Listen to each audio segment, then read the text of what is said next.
ಹೌದು, ನಮ್ಮ ಹೊಲದಾಗಿಲ್ಲ ಕಬ್ಬು ಸುಟ್ಟು ವಿಷಯ ನಿನಗೆ ಯಾರು ಹೇಳಿದ್ರು? ನಮ್ಮ ಸ್ನೇಹಿತರು ನನಗೆ ಫೋನ್ ಮಾಡಿ ಹೇಳಿದ್ರು, ನಿಮ್ಮ ತೋಟದಲ್ಲಿರೋ ಕಬ್ಬು ಸುಟ್ಟು ಹೋಯಿತು ಎಂದು. ಹಾಗೆ ಬರುವಾಗ ತಹಸೀಲ್ದಾರ್ ಕಾರ್ಯಾಲಯಕ್ಕೆ ಹೋಗಿ ಒಂದು ಫಾರ್ಮ್ ತುಂಬಿ ಸರ್ಕಾರಕ್ಕೆ ಒಂದು ಅರ್ಜಿ ಸಲ್ಲಿಸಿ ಬಂದಿದ್ದೇನೆ. ಸುಟ್ಟು ಹೋದ ನಮ್ಮ ಕಬ್ಬಿಗೆ ಪರಿಹಾರ ನೀಡಿ ಎಂದು. ಅಂದ್ರೇನಪ್ಪ, ಸುಟ್ಟು ಹೋದ ನಮ್ಮ ಕಬ್ಬಿಗೆ ಪರಿಹಾರ ಧನ ಸಿಗುತ್ತಾ? ಹಾ ಹಾ, ಈ ಅರ್ಜಿಗೆ ನೀವು ಹೊತ್ತಿಗೆ ಎರಡೆರಡು ಸಹಿ ಮಾಡಿದ್ರೆ ಖಂಡಿತ ಪರಿಹಾರ ಸಿಗುತ್ತೆ.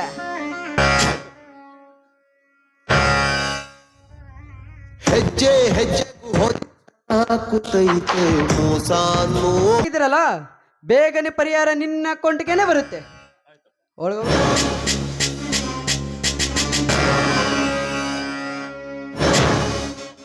ನೋಡಿದ್ಯಾ ಸಾವಿತ್ರಿ, ನನ್ನ ತಮ್ಮ ಎಷ್ಟು ಬುದ್ಧಿವಂತ ಅಂತ.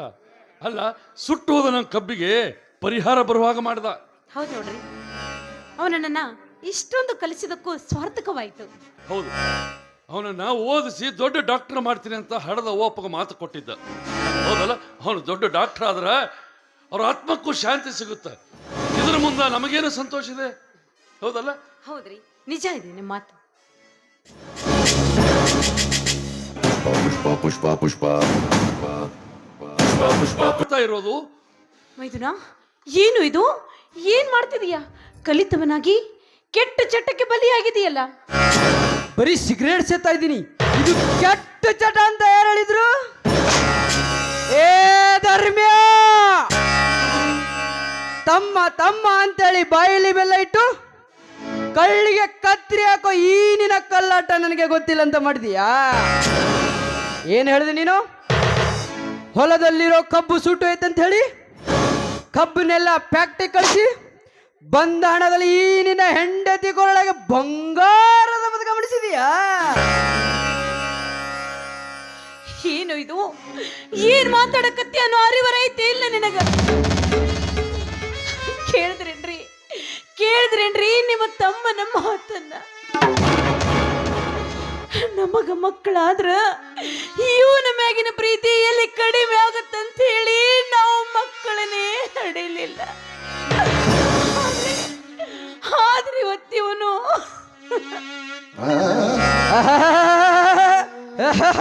ಮಿಟಕ್ಲಾಡಿ ಚೆನ್ನಾಗಿ ನಾಟಕ ಮಾಡ್ತಿ.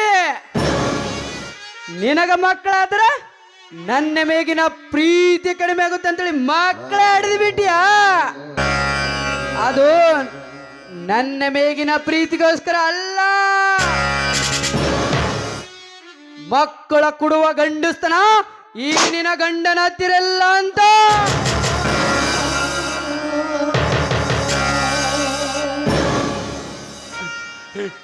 ತಮ್ಮ, ಒಡ ಹುಟ್ಟಿದ ಅಣ್ಣನಿಗೆ ತಮ್ಮನಾಡೋ ಮಾತೇನೋ ಇದು?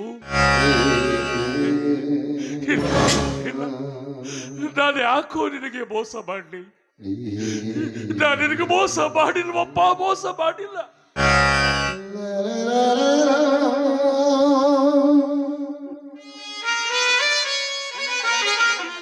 ಹಲೋ, ಹೇ, ಅಣ್ಣನ ಗಂಡಸ್ತರ ಬಗ್ಗೆ ನೀನೇ ಮಾತಾಡ್ತೀಯೇನೋ? ಹೌದು, ಗಂಡಸ್ತನ ಇಲ್ಲದ ಷಂಡನ ಮಗನೇನು. ಅದಕ್ಕೆ ತಾನೇ ನೀನು ನನಗೆ ಮೋಸ ಮಾಡಿದ್ದು. ಈಗ ಪ್ರತಿಯಾಗಿ ನಾನು ನಿನ್ಗೆ ಮೋಸ ಮಾಡುತ್ತಾ ಇದ್ದೀನಿ. ಇವಾಗ ಬಾಂಡ್ ಪೇಪರ್ ಮೇಲೆ ಸಹಿ ಹಾಕಿದ್ರಲ್ಲ, ಅದರಲ್ಲಿ ಬರೆದಿರೋದು ಪರಿಹಾರ ಅಲ್ಲ ಧರ್ಮ್ಯ.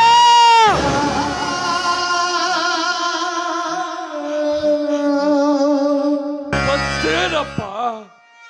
ಈ ಮನೆ ಮತ್ತು ನಿನ್ನ ಹೆಸರಿಗಿರೋ ಹೊಲಲೆನ್ನ ನನ್ನ ಹೆಸರಿಗೆ ವರದಿ ಕೊಟ್ಟಿ ಅಂತ.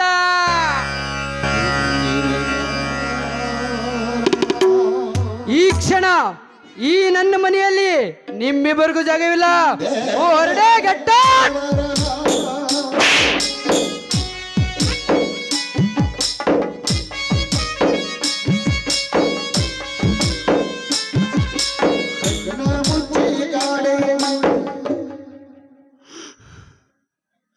ಚೆನ್ನ ಚೆನ್ನಾಗಿ ಪರಿಹಾರ ಕೊಟ್ಬಿಟ್ಟಿಯಪ್ಪ.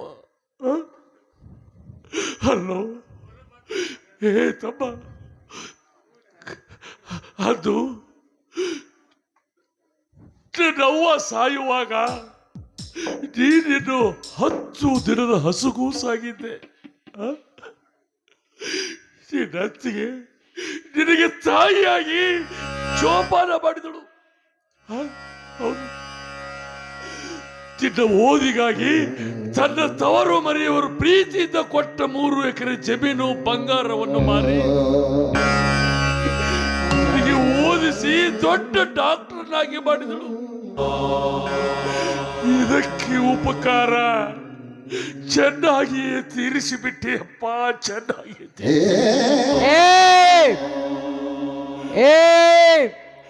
ಅಂತೆ ಕಂತೆ ಸಂತೆ ಪುರಾಣಗಳನ್ನೆಲ್ಲ ಬಚ್ಚಿಟ್ಟು ನನ್ನ ಮನಸ್ಸು ಬದಲಾಯಿಸೋದಕ್ಕೆ ನೋಡಬೇಡ. ಇಲ್ಲಿಂದ ಹೋದ್ರೆ ಸರಿ, ಇಲ್ಲಾಂದ್ರೆ ನಾನೇ ನಿನ್ನ ಕುತ್ತಿಗಿಡ್ದೋರು ಹಾಕಬೇಕಾಗುತ್ತದೆ.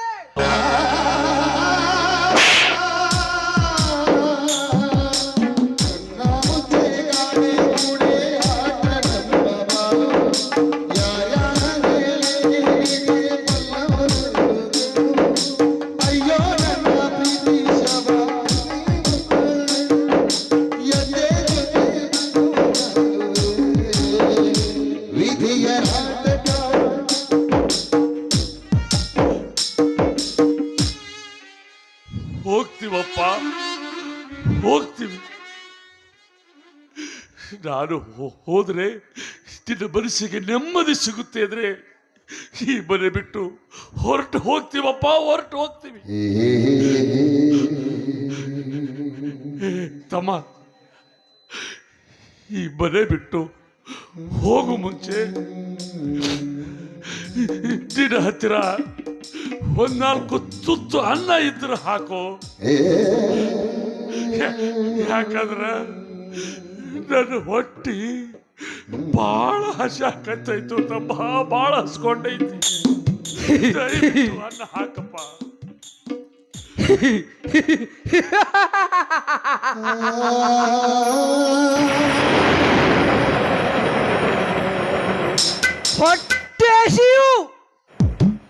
ಹೊಟ್ಟೆ ಹಸಿವು ಅಂತ ಬಂದವರಿಗೆ 1 ತುತ್ತು ಅನ್ನ ಹಾಕುವುದು ನನ್ನ ಕರ್ತವ್ಯ. ಏನೋಡಾಗತ್ತೆ? ಒಳಗಡೆ ಹೋಗಿ 1 ತುತ್ತು ಅನ್ನ ತಂದು ಈ ನಿನ್ನ ಗಂಡನ ಬಾಯಾಗ ತುರುಕೋ. ಹೋಗ.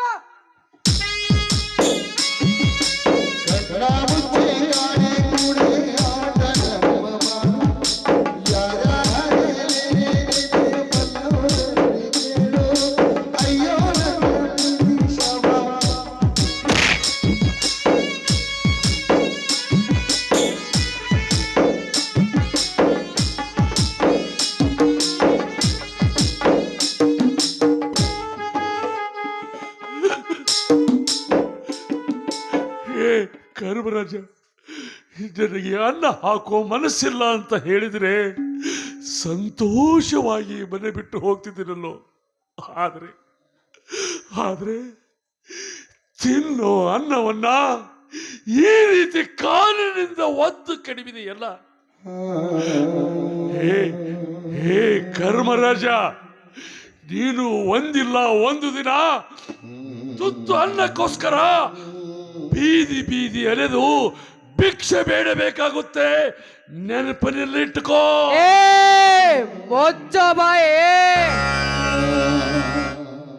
ಅದಕ್ಕೆ ಬಲ್ಲವರು ಒಂದು ಮಾತು ಹೇಳಿದ್ದಾರೆ, ತಿನ್ನೋ ಹಣ್ಣಿನ ಕಾಳಿನ ಮೇಲೆ ತಿನ್ನವನ ಹೆಸರು ಬರೆದಿರಬೇಕು ಅಂತ. ಆದ್ರೆ ಈ ಹಣ್ಣಿನ ಕಾಳಿನ ಮೇಲೆ ನಿನ್ನ ಹೆಸರು ಬರೆದಿಲ್ಲ ಧರ್ಮ್ಯ. ಅಂದ ಮೇಲೆ ಈ ಹೆಣ್ಣಿನ ಕಾಳು ನಿನಗದಕ್ಕಲ್ಲ. ಈಗೇನು ಮಾಡ್ತಿ? ಮನೆ ಬಿಟ್ಟು ಹೊರಗಡೆ ಹೊರಟಿರುವೆ, ಹೊಟ್ಟೆ ಶಿವ ಅಂತ ಹೇಳ್ತಾ ಇದ್ಯಾ? ಹಾ ನೋಡು, ಇಲ್ಲಿ ಇದು ನನ್ನೂರು, ನನ್ನೂರು, ನನ್ನ ಧರ್ಮಾಪುರ ಅಂತ ಇಲ್ಯಾ? ಇದೇ ಧರ್ಮಾಪುರದಲ್ಲಿ ಧರ್ಮವಂತ ಅಂತ ಅನ್ಸ್ಕೊಂಡಿರುವ ನೀನು ಹೋಗಿ ನಿನ್ನ ಜನರ ಹತ್ರ ಭಿಕ್ಷೆ ಬೇಡ, ಭಿಕ್ಷೆ. ನೋಡೋಣ ಯಾರಾದ್ರೂ ನಿನಗೆ ಭಿಕ್ಷೆ ಹಾಕುತ್ತಾರೇನಂತ ನಾನ್ ನೋಡ್ತೀನಿ. ಹೋಗೋ.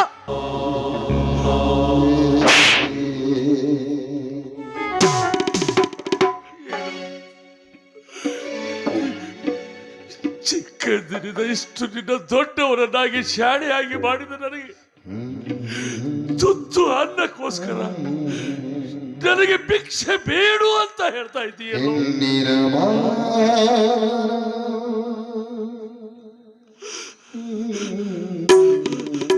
ನೋಡು, ನಾನು ಭಿಕ್ಷೆ ಬೇಡೋದ್ರಿಂದ ನಿನ್ನ ಮನಸ್ಸಿಗೆ ನೆಮ್ಮದಿ ಸಿಗುತ್ತೆ. ಅದ್ರ ಮೇಲೆ ಬೇಡ್ತೀನಪ್ಪ, ನಾನು ಭಿಕ್ಷೆ ಕೂಡ ಬೇಡ್ತೀನಿ.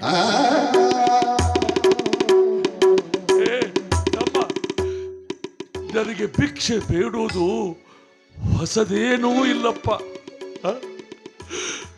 ಅದು ನೀನು ಬೆಂಗಳೂರಿನಲ್ಲಿ ಡಾಕ್ಟರ್ಗೆ ಕಲಿಯಕ್ಕೆ ಹೋದಾಗ, ಅಣ್ಣ ನನಗೆ ಹಾಸ್ಟೆಲ್ ಫೀಸ್ ಕಟ್ಟಿದೆ, ಇಂತಿಷ್ಟು ರೊಕ್ಕ ಬೇಕು ಅಂತ ಹೇಳ್ತಾ ಇದ್ದೀಯಲ್ಲ.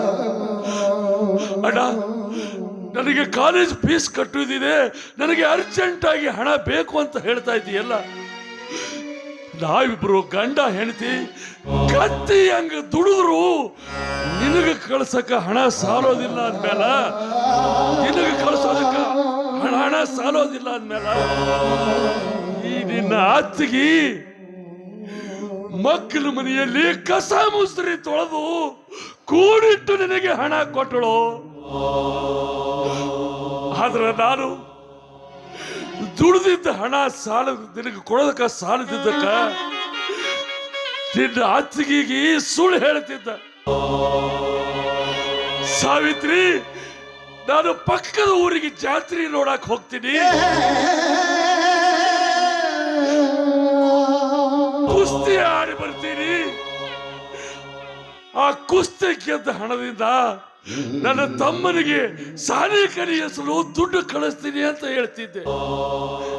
ತಮ್ಮ, ಜಾತ್ರೆ ತಿರುಗಾಡಿ ಭಿಕ್ಷೆ ಬೇಡ್ಕೊಂಡು ಆ ಹಣ ಸಾಲದಕ್ಕ ಕಾಲ್ನಡಿಗೆಯಲ್ಲೇ ಬೆಂಗಳೂರಿಗೆ ಬಂದು ಬೆಂಗಳೂರಿನ ಬೀದಿಯಲ್ಲಿ ಎಲೆದು ಭಿಕ್ಷೆ ಬೇಡಿ ಕೂಡಿಟ್ಟು ನಿನಗೆ ನಾ ಹಣ ಕೊಟ್ಟೆ,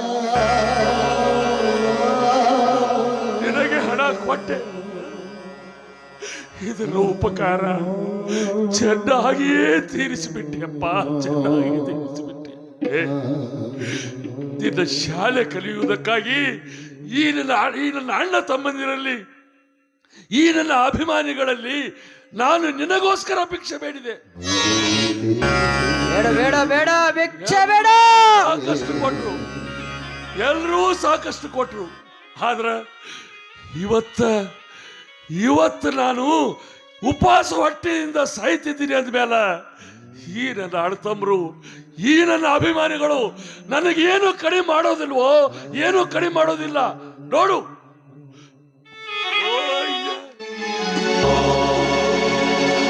ದೇವರು ಮಕ್ಕಳು